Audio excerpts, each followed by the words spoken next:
देखो, भागवत पर बहुत सारे भाष्य लिखे गए हैं। भागवत पर भाष्य मतलब एक्सप्लेनेशन, डिटेल, भाष्य उसको कहते हैं।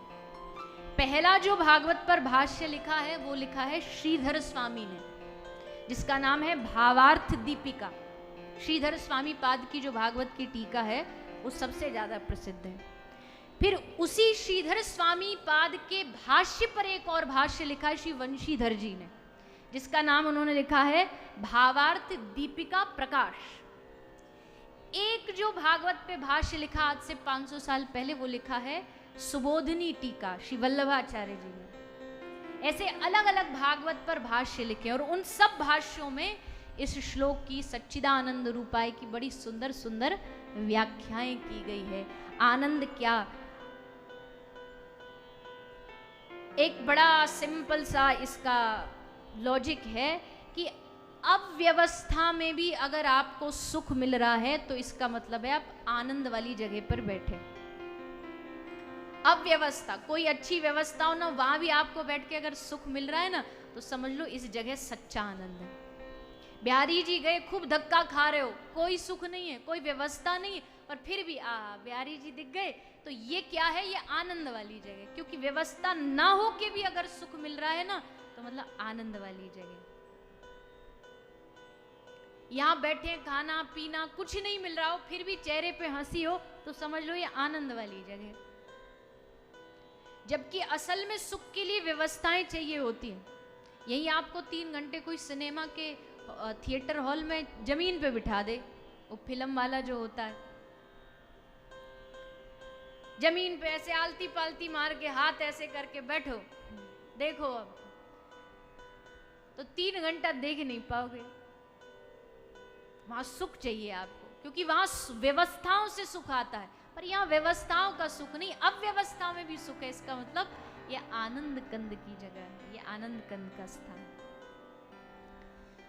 कई लोग आकर के वृंदावन की, आजकल ज्यादा होने लगा है ये, कि भैया आपके वृंदावन में तो ऐसा है, बड़ी भीड़ होती है, कोई व्यवस्था नहीं है बिहारी जी में। हम भी मानते हैं थोड़ी हो सकता है चूक इधर उधर, पर भैया जो आनंद ब्रज में आके धक्का खाने में है ना, वो आनंद तुम्हारा वो वीआईपी दर्शन में नहीं है।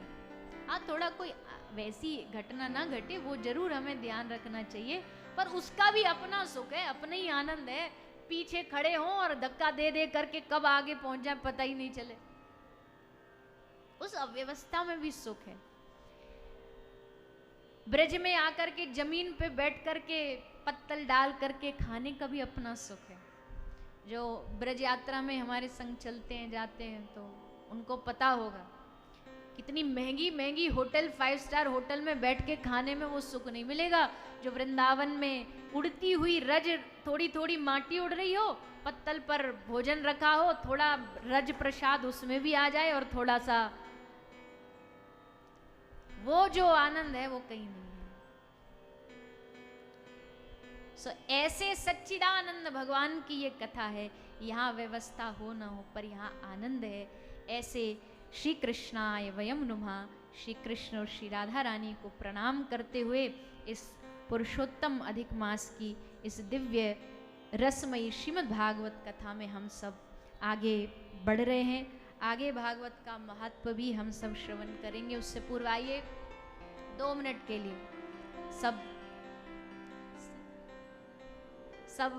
श्री राधा रानी का नाम स्मरण करें, उनको प्रणाम करें। ब्रज की धरती पे बैठे हो तो स्वामिनी जी को स्मरण करते हुए उनका आशीर्वाद, उनकी कृपा लेकर के इस ब्रज की धरती पर 7 दिन तक आप सबको रस लेना है। और साथ साथ में गाना है। क्या गाना है?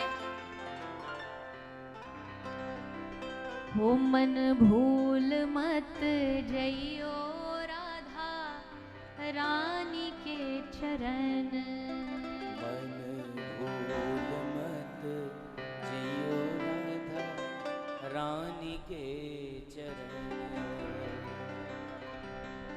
इन चरणों में बड़ा बड़ा रस है।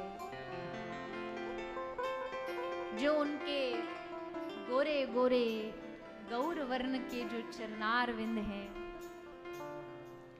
उन गौर वर्णों में लगा हुआ वो स्वयं साक्षात श्याम सुंदर के हाथों से रचा गया वो महावर, उन चरणों को रे मन कभी भूलना मत, नहीं तो भटक जाएगा, दुनिया में भटकता ही रह जाएगा, यहाँ तहाँ ऐसे प्रपंच में पड़ जाएगा, कब कहाँ खींचे चले जाओगे पता नहीं चलेगा। इसलिए अपने मन को समझाओ, इन चरणों को कभी मत भूलना। तुम जहां रहो स्वामिनी जी के चरणों की याद, उनका स्मरण मन में करते रहो, उनके चरण तुमको कभी कहीं भी भटकने नहीं